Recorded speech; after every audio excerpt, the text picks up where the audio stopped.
Welcome to the Supported Living Property Podcast with your host, me, Lisa Brown, the place to learn about supported living property investing. Thank you for joining us today, Carole. Thanks for having me here. Shall we start with a little bit about you and your background? Do you want to introduce yourself? Yeah, sure. So I originally started in the hotel industry, trained as a hotel general manager, and then went into sales and marketing, worked in America for a while, and I've worked all over the UK. I've done a lot of work in five-star hotels. So I think that the service industry background has rubbed off into what I do today, which is why maybe I go a bit overboard with the service that we provide to the clients. So I think that's kind of where all that comes from, because it's ingrained in me to be the service provider. That makes sense. Oh, and how did you get into property? That seems from that. Kind of by accident, really, like most people, I think, it's the British obsession. When my daughter was really young, she would be like 7 or 8, and we would go for drives, which drove her mad, because I'd be driving to look at properties and see what they were like and see where there were derelict buildings and that sort of thing. And eventually I went into property purely by chance. I don't even remember actually how it happened, but I lived in Worcester at the time, and we had a Remax franchise there. And I ended up becoming an associate in there. So basically an associate is somebody that takes a desk, works in the office 1 day a week, you're self-employed. Any leads that come in on the day that you have the desk, they're yours. And you just basically work in the office, and the money you earn is from sales that you have achieved yourself throughout the course of the month. So is that an estate agency? Yeah. So Remax is actually, it's really strange because in England nobody seems to really know who they are, but it's actually the largest real estate company in the world. Oh, okay. They are a franchise. They're like Century 21. Okay. So in Ireland, they're really well known. I think they're pretty well known in Scotland. Just in England, it seems to be that it hasn't taken off in the same way. There's quite a few Remax offices in London, but and Sleaford, that kind of area. Okay. It's just really interesting. But for me, it was good because I had autonomy. I was a single parent, and I wanted to work around my daughter's school life. I didn't want the constraints of being controlled in terms of my time. And so you could dictate your diary a bit more. Yeah. So that worked really, really well for me. And I was really lucky. There was a girl in there who was great at listing, and I was good at the selling. And we teamed up, and that really worked for us. Brilliant. And through that, I then met. It's bizarre how things happen, is it? I met a guy in Nottingham who introduced me to other people, and I ended up meeting the owner of Alexon, who introduced me to his son, who was a hedge fund manager, who introduced me to all his friends who were hedge fund managers. And so it went on from there, really. And I can remember being in my middle age, sitting at the table with all these young men in their 30s, all been to Eton and Millfield and who knows where else, thinking, what the hell am I doing here? It was just amazing, completely amazing. But I tended to do more off-market deals in those days, more land, shopping centres. I was more of a trader, a broker. And so you're selling to these investors specifically? Yeah. So I would know, one of the hedge fund managers, let's just throw a name in there, Apollo. And, he would look at the project, and he would know if any of the funds were buying within the company, and he might introduce me to somebody to talk to, and blah, blah, blah. And that's kind of how it went. Really exciting, and huge rewards for that kind of thing. And also really different to what I do now, because there's no emotion. Yeah. They literally look at the project, look at the figures, and it either works or it doesn't.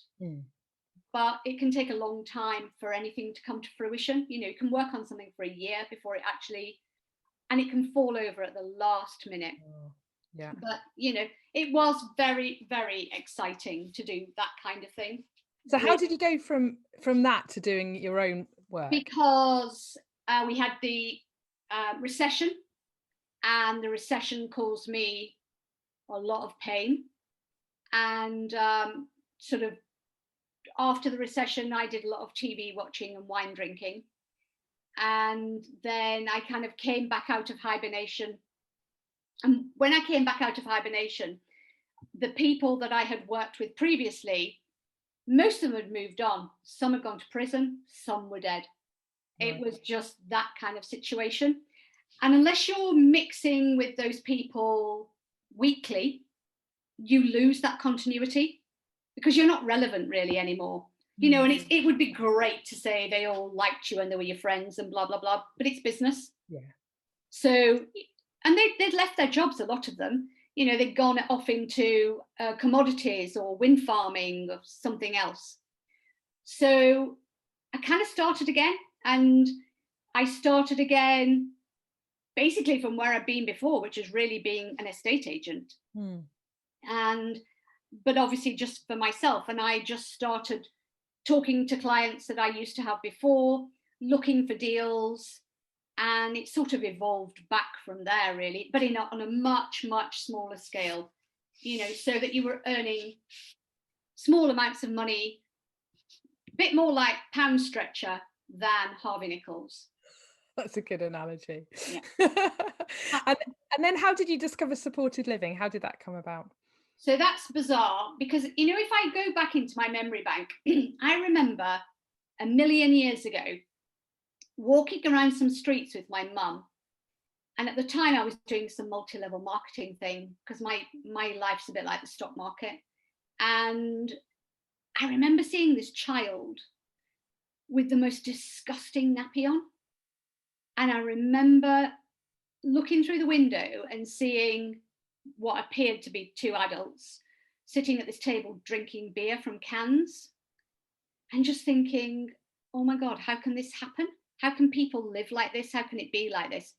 Now, I know that I haven't changed those kinds of situations, but what I did later on was, because when I'd had the problem myself of everything going pear-shaped in the recession, and knowing how close it is from being drinking Bollinger at the Savoy to basically, I don't know, having a Greg's sausage roll. It's just so easy how that can happen in your life. And I think people just don't realize, and they just take it for granted, and they think that everybody who is homeless or without a house or can't get food are just people who don't care or don't try, and that's not the truth. No. They might have been amazing corporate executives, but something awful's happened in their life and they haven't been able to cope. Yeah. And I can so relate to that. And I was really lucky because I've got amazing friends and I've got great family. So I never ended up in that situation. But, you know, I have a propensity to get melancholy. So, you know, if you haven't got people there checking up on you, and you can easily lapse and be where they are. And I also used to see the shitty places that they were put in. And that used to really bother me, because how can people have any self-esteem or worth if you don't treat them like a proper human being? So when I came back into the property sector, one of my remits, you know, you do the 70-20-10, whatever, you know, so part of my remit was that I would try and work within the social housing sector in one way or another to try to see how I could help provide accommodation in a good way, and work with people who were also doing it for the right reasons. So when I did start doing it, you know, I have come across housing providers that, in my opinion, are not good people. They're not doing it for the right reasons. They're just doing it to make loads of money. Yeah. So I don't work with them. I've come across councils who don't seem to be looking after the people. They live in disgusting places, and again, I don't work with them. And I found 3 or 4 providers who I really like, who have a really good ethos and attitude, who all seem to have nice staff, and the staff all seem to care. You know, I've never heard one of them say a bad thing, and they all get on and get it done. And then, you know, I just started working with them and finding properties in the right areas, making sure that they look really nice. So I don't do anything different in a supported living accommodation property than I would in a private investor's property. The only thing that I might do different is I might not spend as much money on things like the taps and the tiles, but, you know, aesthetically, if you walk in, you would just still think, wow, this is nice. Because I want those people to feel good, and I want them to get better, and I want them to get a job. And I mean, ideally, what I'd really like to be able to do is work with investors who saw the value in buying bigger buildings and putting in facilities where people can learn and get help with interviewing and CVs and, you know, that sort of stuff. Yeah, like the community cafe kind of model. Yeah. There's a guy in Birmingham, I think his company's called Greenleaf. He used to work for Cadbury's, and he's got an amazing model. And, you know, he's done so much good for people. And I think that model is really great. And we should work more towards that, because just providing accommodation isn't enough. It helps a lot. Yeah. And especially the ones that we do, because we have people that go and check 2 or 3 times a week on them. And they help them with budgeting and looking after themselves and, you know, buying food and planning and that sort of stuff. But it's still not enough. You know, you need to be saving for them and putting money away so that when they do go out on their own, they've actually got the money that will help support them. But yeah, that's kind of the sort of projects that I do. So what kind of tenant group is that, Carole, that you're working with? A lot of the time. So, I mean, we actually have one house which is all benefit tenants, which we do ourselves. And you know what, honestly, apart from one of them, they're all actually really, and he's actually really nice when he's not on drugs, but they're just nice guys who terrible things have happened to, and they're all just trying to bring their lives back together. So, you know, I spend, if I'm in the area, you know, I'll go in and see them and just chat and make sure they're okay. But for the most part, most of the people we work with are either people with mental health problems. We have done some rehabilitation clients, you know, who've maybe been in prison for petty crimes and are you know, integrating back into society. But we cover quite a lot. I mean, the only things we don't do are very serious crime. You know, we don't want to work with that tenant group because it's quite difficult. If you have a property in the middle of nowhere, then you can work with those kind of people, because obviously everybody deserves a second chance. But it's quite hard if you're putting those people next to elderly neighbours and people with young children, because people judge, don't they? They can't help it, they just do. So it makes it quite hard. And so with the supported living properties that you've done, give us an example of something that you've done recently. What kind of property? So the one that we've just finished is a pub that we converted. That's in Oldham, not too far from where I live. And we've converted that into 11 units. And there is a small one at 13 square meters, but most of them are 20 to 26 square meters. Oh, so quite small still. Because it's actually an HMO. Right, okay. So we've got 5 rooms on the bottom and 5 on the top. Oh, okay. And then we've got 2 kitchens and 2 living rooms. Right. And all their rooms are big enough, plenty big enough for sofas and you know, everything else. They've all got kitchenettes in. We always do that so that they can be self-contained. And the other thing is, you know, I think that we should take consideration of people's allergy requirements and also their religious beliefs, you know, because if you've got certain beliefs, you don't want your things and your food mixed with other people's. In a shared kitchen situation, you Yeah. mean? Yeah. So we have the kitchen and it has everything in it, but in everybody's room, I put a sink, a cupboard. We do electric in all our properties. We don't do any gas, and we've got fridges and freezers, so they can all be completely self-contained. That's a really important point, isn't it, that people don't think about with shared housing, I think. Yeah, yeah, and I want them to. I don't want them to be stressed.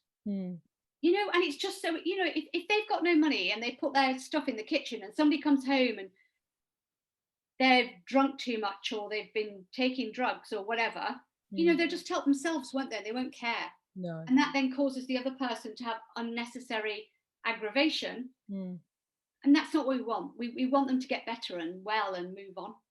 So yeah. That's the last one that we've done. It's got a massive car park. It's completely self-contained, big double gates, away from it. There's nothing else there. You know, there are no residents close by. You've got a park opposite, and there's one person who lives next door, and then you've got a church, and that's it. There's nothing else there at all. So that's perfect. A lot of the stuff that we do are either offices that we change into flats. But we do actually do quite a lot of shared houses. Okay. Yeah, we do quite a lot of shared houses.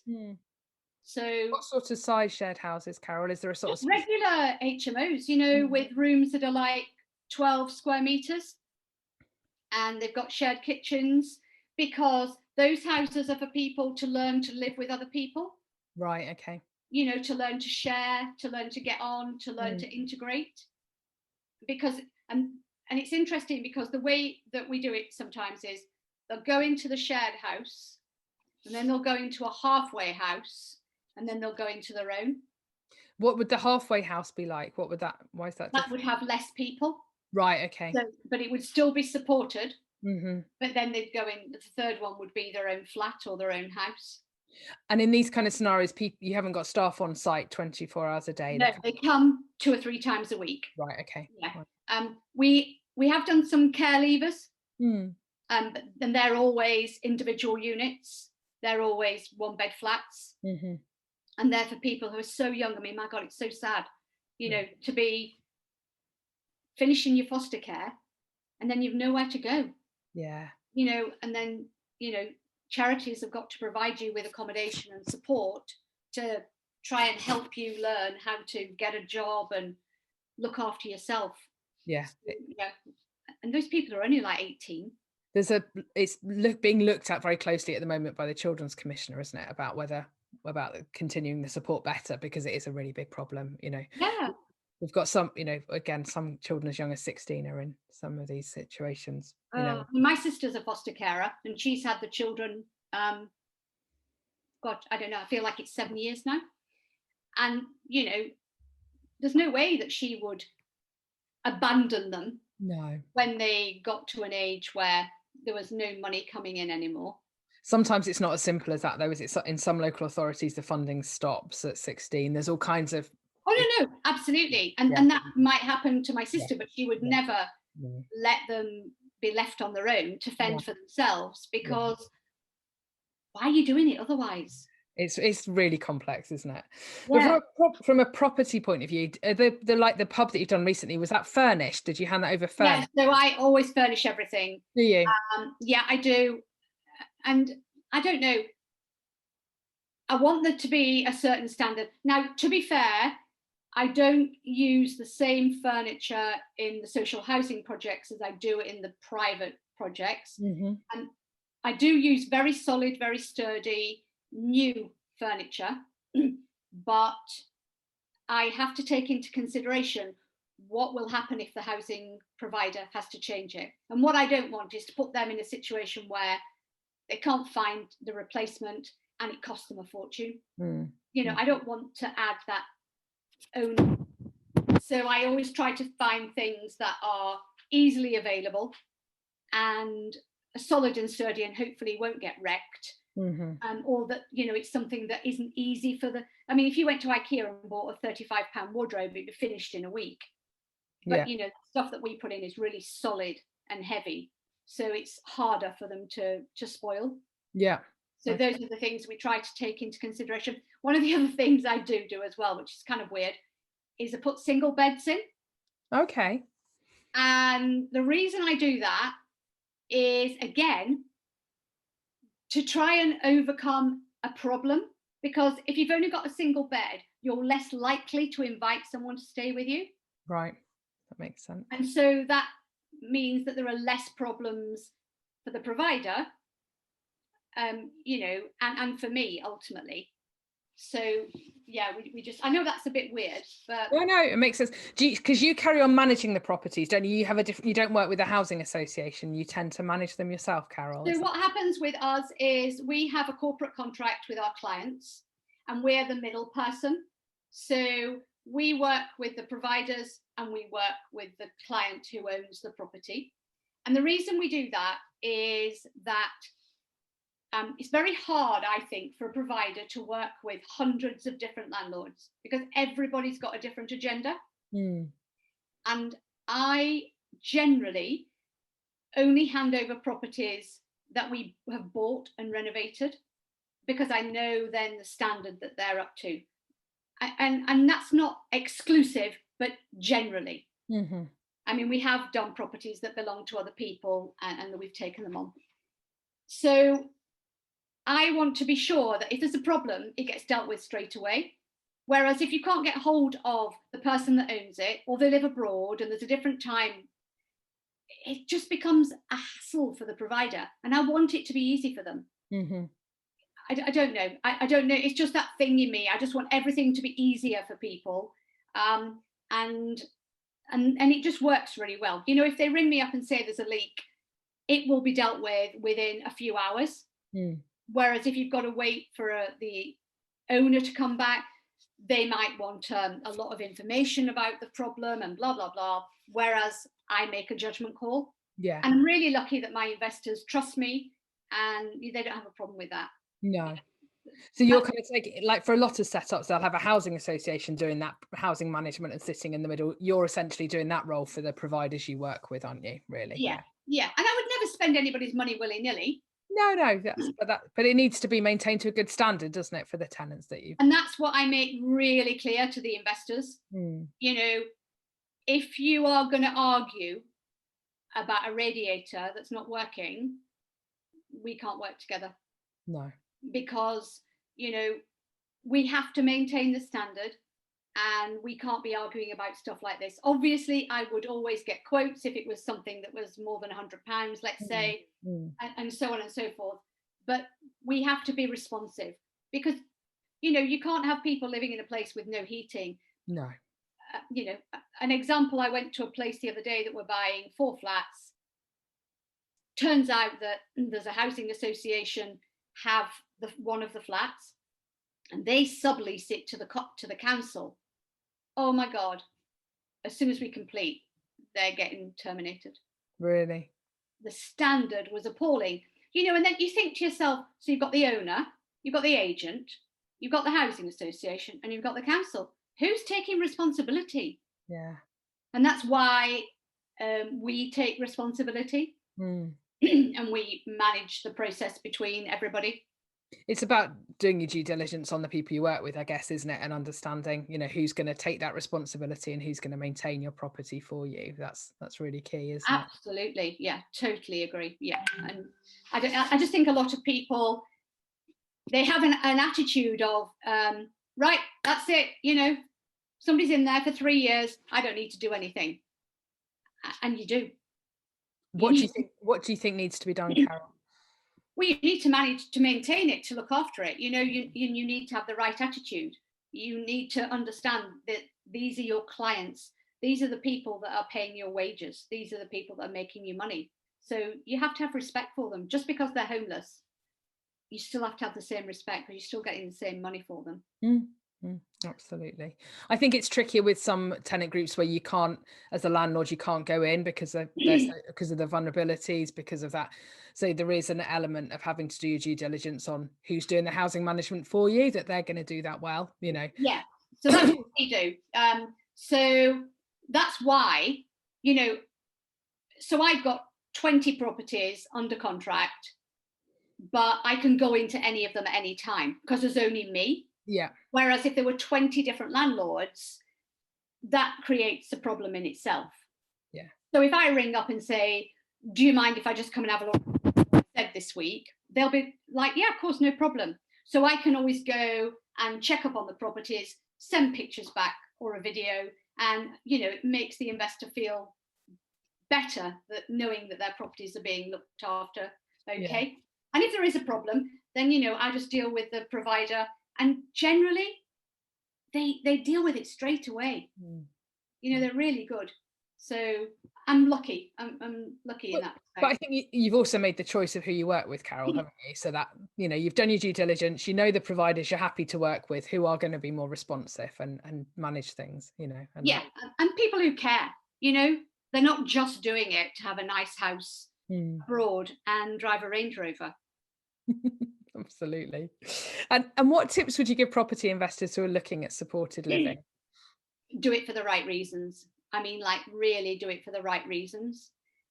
So when we buy property, one of the things that I try to make sure of, and I'd say that we do this 95% of the time, and that is, I always buy property that's near a train station, near shops, would always let as a family home, or could always be converted into a private HMO. Because there's no point in buying a property that's in a skanky area, because it's only got one purpose then. Yeah. You know, you've got to have multiple exits, because it may not always work out. The government may change their policies. New legislation might come in play, and, you know, what you thought was a safe contract no longer is.